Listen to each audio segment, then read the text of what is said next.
Earlier today, it was announced that a medical examiner ruled that Micah Miller died from a self-inflicted wound. However, a lot of people are having a hard time believing this, including her family and including myself. Because when you look into the case, there seems to actually be a documented history of wrongdoings and mistreatment from Micah Miller's husband, the pastor John Paul Miller. We know that he put a tracker on her car, allegedly. We know that he allegedly sliced her tires. We know that allegedly, when he was married to his first wife, he cheated on her with Micah and was grooming Micah ever since she was like 14 or 15 years old. Micah has put out videos talking about some of what she has endured. I have shown you some of those videos. We have combed through some of the videos from John Paul Miller, where it seems as if he tried to discourage people. He tried to tell his fellow church members, his congregation, that it was demonic for them to question his relationship with Micah and for them to question if Micah was okay in their relationship because people knew that there were problems going on. Now, I've made it clear since the beginning that we don't know exactly what happened. And I laid out multiple possibilities that I thought could be true. Obviously, a lot of people think that her husband could be involved. And I see why people think that. And, I fully understand why people think that. And there's a lot of things that make it look that way. But I also laid out a possibility that I thought was possible, that Micah maybe did this to herself because of the torment she endured. Because of what she was put through. I tried to explain this in a prior video, but I'll put it like this. Sometimes people have the ability of killing people without actually taking their lives. By just crushing their spirit. By just bringing them all the way down and sucking whatever life and whatever joy they have for life out of them. And it almost seems like that's what happened to Micah Miller, if you ask me. But you see, it's hard to have honest conversations when it comes to topics like this, especially within the true crime community. Because if you go off the road just a little bit and want to have a honest conversation about things like mental health and stuff like that, people lose their minds because they want you to stick to one narrative. Everyone wants to form an angry mob and all go attack this person or that person. They want the tea. They want the drama. They want to start exposing this person's information and that person's information. Anything at all, except have a conversation, an honest conversation about mental health. Because we know a lot of people in this country are suffering from mental health issues. And sometimes people suffer from those issues because of what they're put through by other people. If you get what I'm saying here. But as I combed through the different videos and the different footage out there, it was abundantly clear to me that Micah Miller was going through some things. Let's just put it like that. As I tried to put it in a past video, I tried to tiptoe around what I actually wanted to say, but it really felt like she was going through some troubling times, obviously.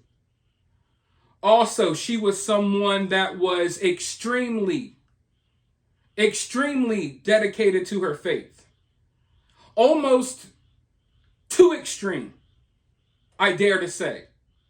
And some people will get mad at that, and that's okay, because I'm a creator that doesn't mind taking darts to get the truth across.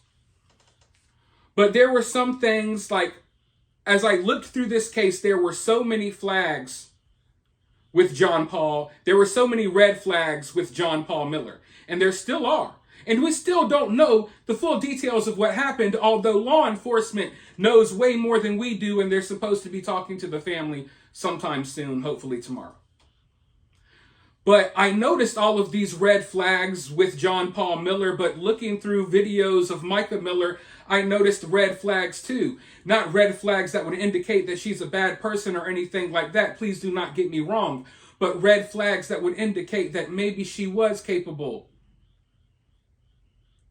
of ending it all. And the reason why I say that is because of things that she said, like in this clip that you're about to watch right now. I was in a battle in my mind. Nilikuwa katika vita katika akili zangu. And it was so bad. Na ilikuwa ni vibaya sana. I tried to kill myself. Nikajaribu hata jitoe uhai. I put a gun to my head. Ya kwamba nikachukua bunduki nikaiweka kwenye kichwa changu. And I pulled the trigger. Nami nikaanza kubonyeza ili ya kwamba nijiue. And the bullet got caught in the gun. Lakini ya kwamba hiyo bunduki, risasi ikashikwa kwenye bunduki. And that was God. Let me go ahead and make this clear before people run wild. This does not mean, this does not indicate that she did end it all. That's not necessarily what this video indicates, but it does show us that she's done something like this before. Not only has she done it, but she talks about it. And there were just some red flags in some of the videos that I saw where I can't really properly explain it, but let's just say it seemed as if she seemed as if someone who may have gotten a little too radicalized within the church. And don't get me wrong, she seems like a really nice, sweet woman. You know what I mean?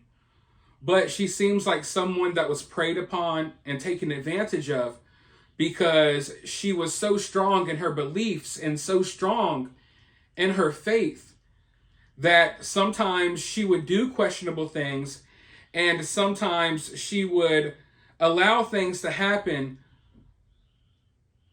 because of a certain fear that I believe she had. Because when I look through her videos, I can see that she sometimes feels guilty.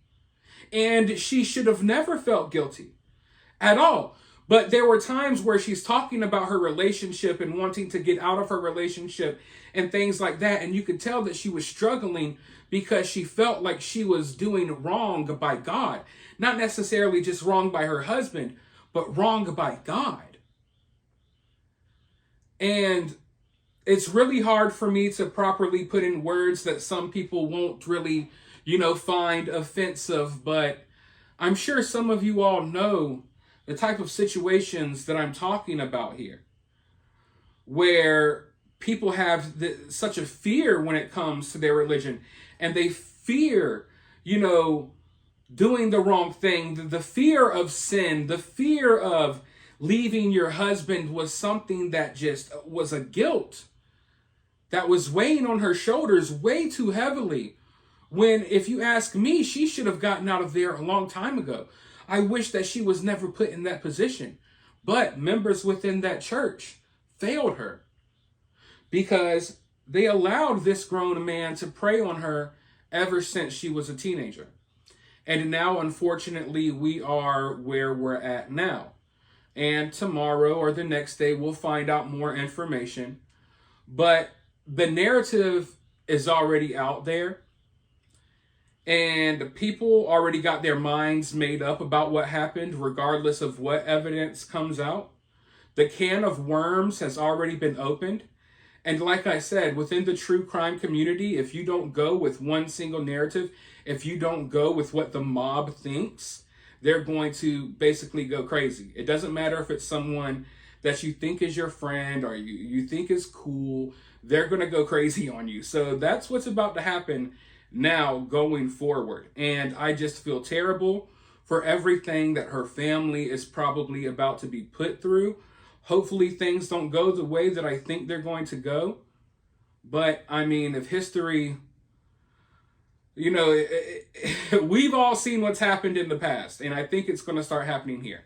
But let me know your thoughts about what you saw down in the comments below. While you're down there, hit that thumbs up, hit that subscribe, and I'll talk to you all soon in the next one.